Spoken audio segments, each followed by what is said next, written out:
Hello everyone, my name is Preston, and in today's video I'm going to show you how to make this really sick looking intro that will make your channel look a whole lot more professional. Before I teach you how to make this amazing intro, I'd like to ask you to please like, subscribe, and put notifications on. This channel runs off your support, so your participation is always greatly appreciated. In After Effects, create a new composition. When it comes to the width and height, you can make it whatever you want, although I prefer the normal 4K aspect ratio. And normally with animations like this, I tend to put things at 12 frames per second. There's no real specific reason why I do that. I just think it looks better, and that's it. And hit OK. Next, we're going to add in our text. Hit the text tool over here, hit the middle of the screen, and we're going to type intro. All right, that's real good. Align. Then you're going to go to layer, transform, center anchor point, and layer content. And now that anchor point is going to be directly in the middle of your text. Now you're going to select your text and hit S for scale. And you're going to scale it up like a bunch. All right. If you're wondering what my font is, I have it on DIN condensed.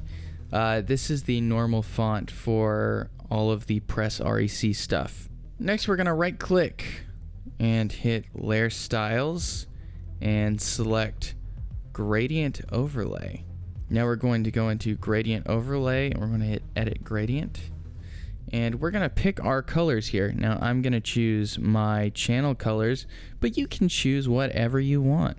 This one is going to be more of like a dark kind of purple. Almost blue, but not quite. And then this one here is going to be almost pink, but in the purple range. You just gotta kind of mess with it till it's right.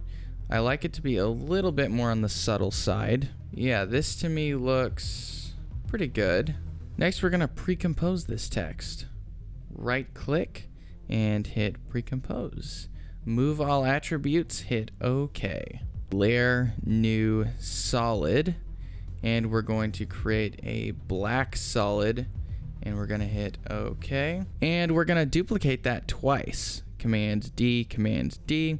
And we're gonna grab all of these, put it under our text comp. Change the color label on the top solid to a different color because we're gonna use that for something different later.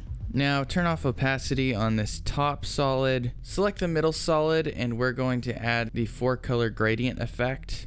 As you can see, this looks wild and crazy, but we're gonna make it look much better. Move the blue to the middle, move the green to the corner, move the yellow to the middle, move the magenta to the corners, that way they're kind of opposites of each other. Change the blue to more of like a lighter kind of color. Change the green to a darker blue. That looks good. Change the yellow to more of a magenta type color. And then change the magenta to a darker purple color. There we go. Now we're going to go to blend, and we're going to increase it by a lot so that way it's very, very blended and mixed. Make sure that your clip is selected and hit T for opacity, and we're gonna drop the opacity down. 30 looks about right to me. Next, we're going to add something to our text that's going to make them stand out a whole lot more. It's going to make your text look way more professional. Search for the drop shadow effect. Turn off distance, increase softness, and you might even bring up the opacity on this just a little bit. And it really goes a long way of making your text stand out a bunch. Turn the top black solid back on because we're going to do some crazy stuff with this. We're going to add the fractal noise effect. If you've seen my loopable background video, you know how much I love fractal noise. Once you have your fractal noise applied to your top solid, change basic to dynamic progressive and change noise type to block. go to the transform settings and uncheck uniform scaling, and you're gonna want to make it pretty stretchy, and you're gonna want to bring that up, and you can get some pretty interesting effects by doing this. Lower the complexity, increase the contrast, and lower the brightness, so that way we get a whole lot less spots coming up, because the shapes that we get in this, they're not supposed to pop up very much. Next, go to evolution options and alt click the stopwatch on random seed, and we're going to type an expression, time star 7, and you'll see that our animation automatically animates, and it puts these squares in random places, which is going to give us the kind of crazy glitchy effect. Duplicate the solid 2 times, and now we've got 3 different copies of the same noise. On the top noise layer, we're going to change the evolution, so that way the shapes are different and they're not the exact same as the others.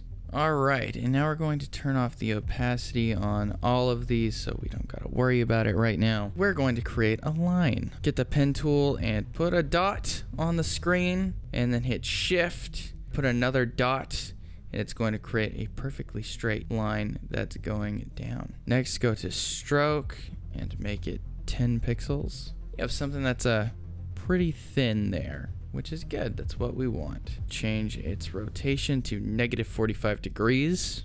Uncheck uniform scaling, and we're just gonna scale that right up. So now it's going all the way across the screen. Now go to this add feature here, add a repeater. It's already repeated our line 3 times, but we're going to make it stretch all the way across the whole screen. In the transform repeater 1, move the position back a little bit so that way the lines are way closer together. Move it to offset back off screen, pull the copies forward, and that will fill up your whole screen with these crazy lines. Put the lines under the middle noise solid, select Lumamat.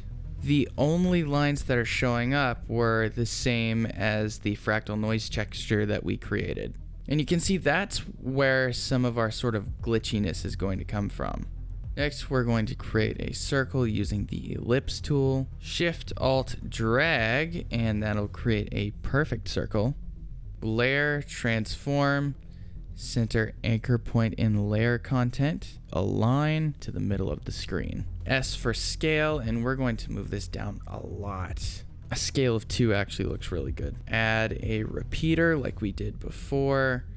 Add repeater, position, and we're going to position it out a little bit, you know, where they're pretty evenly spaced. 4025 looks pretty good to me.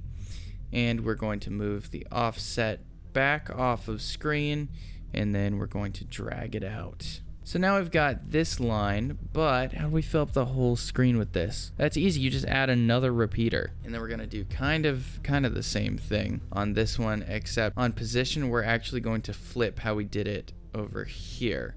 So on this one we have 4025 0. On this one we'll have 0 4025. All right, and you've got a perfect grid. So now on offset, drag it up, and then we're going to pull it down, and we have a perfect grid of dots. Move this under the top solid, and we are going to hit Lumamat. Not only do we have crazy zebra lines, but we also have crazy polka dots also. Now we're going to select all clips that are related to these glitch designs, which includes these 4, and we're going to right click and hit pre-compose. Move all attributes and hit OK. We can control all of this with just the push of a button. Turn back on our intro text, and we can see that those designs back there are kind of distracting. What we can do to fix that is we can actually hit T for opacity on the glitches in the background and move it down to something that's a lot less distracting. That, to me, looks much better. Now on our bottom fractal noise solid, turn on the opacity for that, and we're gonna change some things around a little bit. Right click and hit pre-compose, move all attributes. Then we're gonna go in here and duplicate it. On this one, we're going to change the evolution, make it brighter, and we're going to lower the contrast. And we're just gonna try and get it to a point where it's not nearly as black and white as before. In transform, make it wider, and we're going to make it shorter. We're just gonna get some different variety in here. But I mean, it's all about just like messing around with it, getting what you think works. We might increase the contrast just a little bit. Now go to the effects and presets to search for Luma key. Key out. Let's key out brighter. You can choose to key out darker or brighter. And it causes some pretty crazy looking glitches to happen. That isn't something that you can get with just one layer of fractal noise. That requires multiple. On your first layer, you can actually probably make this brighter. You can decrease the contrast and make it a little brighter, so that way there's a lot more stuff happening. And you don't even have to just have these two. You can keep adding and adding multiple and get all sorts of crazy different looks. But yeah, just from messing with this for just a little bit, I got this really crazy looking. So we're going to turn off this glitch layer that we've created, and we're going to add the displacement map effect onto the intro comp. Next, we're going to change the displacement map layer to the black solid, and you'll see that it actually does glitch around a little bit with the clip. Now we can change this. I would recommend not changing it all that far from what it originally was. Not too much. But yeah, that to me looks pretty good. Now select your intro comp and duplicate it. Command D.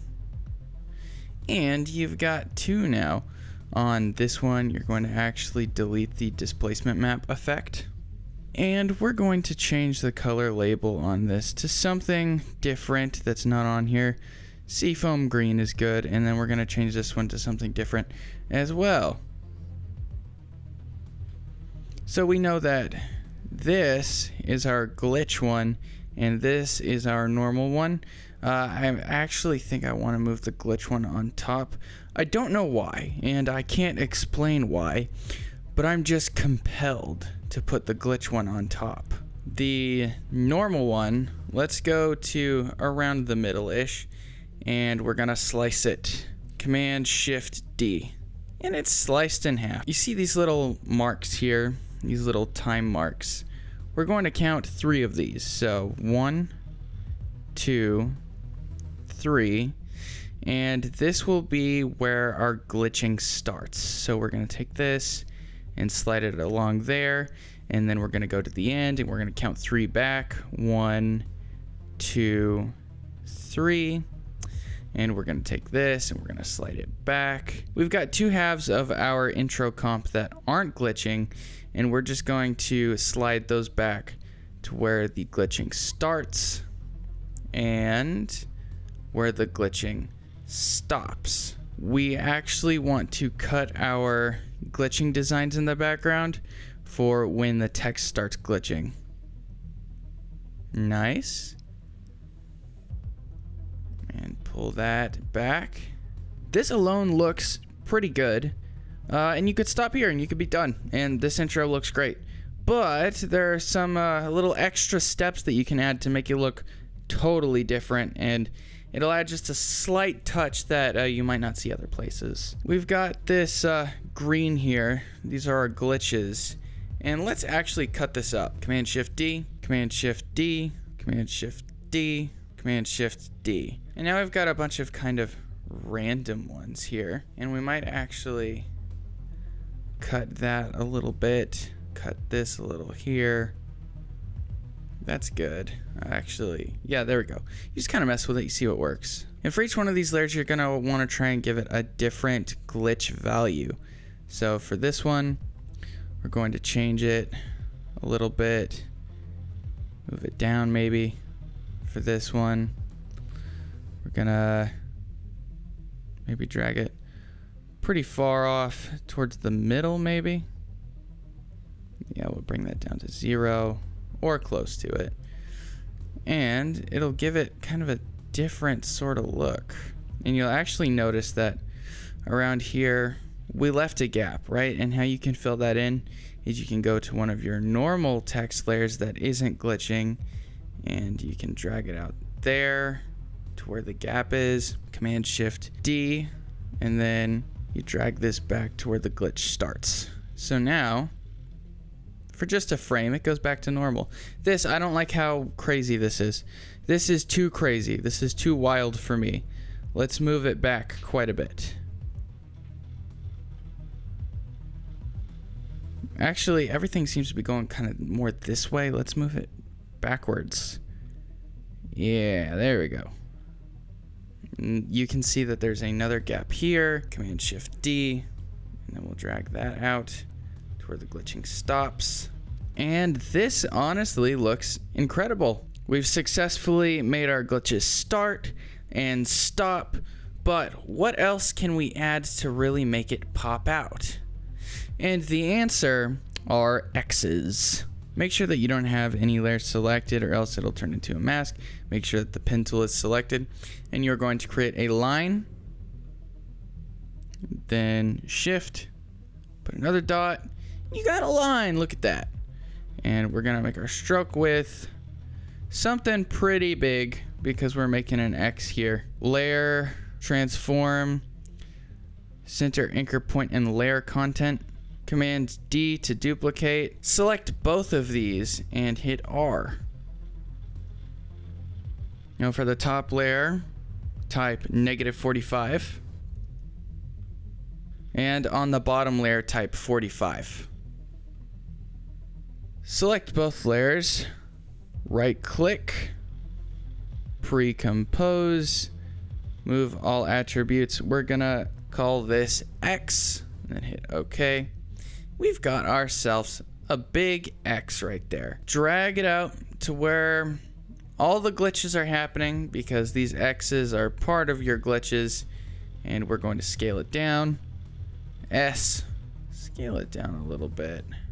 Remove it somewhere else. Say here.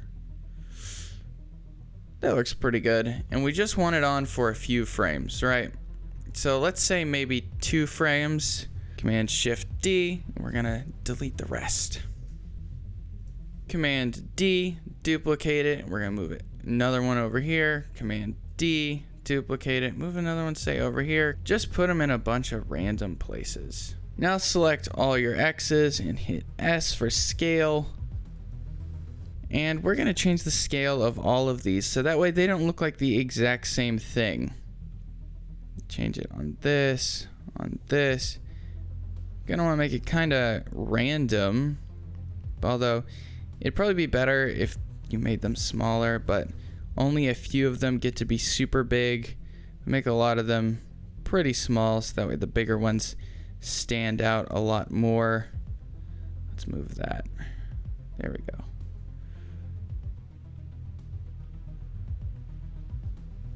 There we go. Keep scaling them differently.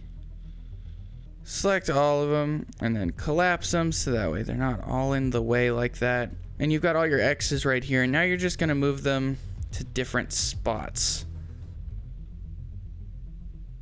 So that way they kind of pop in and out at random times.